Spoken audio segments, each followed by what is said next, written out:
আসসালামু আলাইকুম। আমি আপনাদের টাঙ্গাইলের আফা বলছি। কেমন আছেন আপনারা সবাই? টাঙ্গাইলের আমার ভাই বোনেরা এবং অন্যান্য জেলার সকল ভাই বোনেরা আমার এই ভিডিওটি দেখছেন যারা, আশা করছি আপনারা সবাই ভালো আছেন, সুস্থ আছেন।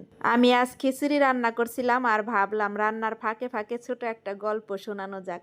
আশা করছি আপনাদের কাছে ভালো লাগবে। এক গ্রামে ছোট একটা মেয়ে ছিল, তার নাম ছিল রিয়া। রিয়া খিচুড়ি খেতে খুব ভালোবাসতো।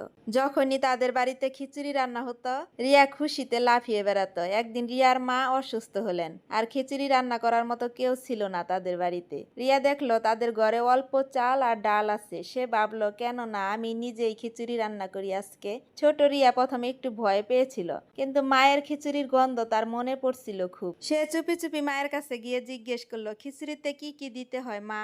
মা দুর্বল স্বরে বলে দিলেন। রিয়া সাবধানে চাল ডাল ধুয়ে হাঁড়িতে দিল, তারপর একটু হলুদ আর নুন মিশিয়ে দিল। রান্না করার সময় রিয়ার মনে হচ্ছিল মায়ের হাতের জাদু মিশে যাচ্ছে তার খিচুড়িতে। কিছুক্ষণ পর যখন খিচুড়ির সুন্দর গন্ধ বের হলো, রিয়ার মনটা আনন্দে ভরে গেল। রিয়া তাড়াতাড়ি তার মাকে ডেকে দেখালো। মাকে এক বাটি খিচুড়ি খাইয়ে দেখলো রিয়া মায়ের মুখে হাসি ফুটেছে। মায়ের সেই হাসি দেখে রিয়ার মনে হলো তার রান্না করা খিচুড়ি পৃথিবীর সবচেয়ে সুস্বাদু খাবার।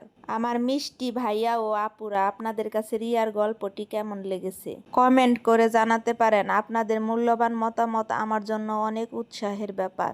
আজকের মতো এখানেই বিদায় নিচ্ছি। আপনারা সবাই খুব ভালো থাকবেন, সুস্থ থাকবেন এবং অবশ্যই আমার পাশে থাকবেন।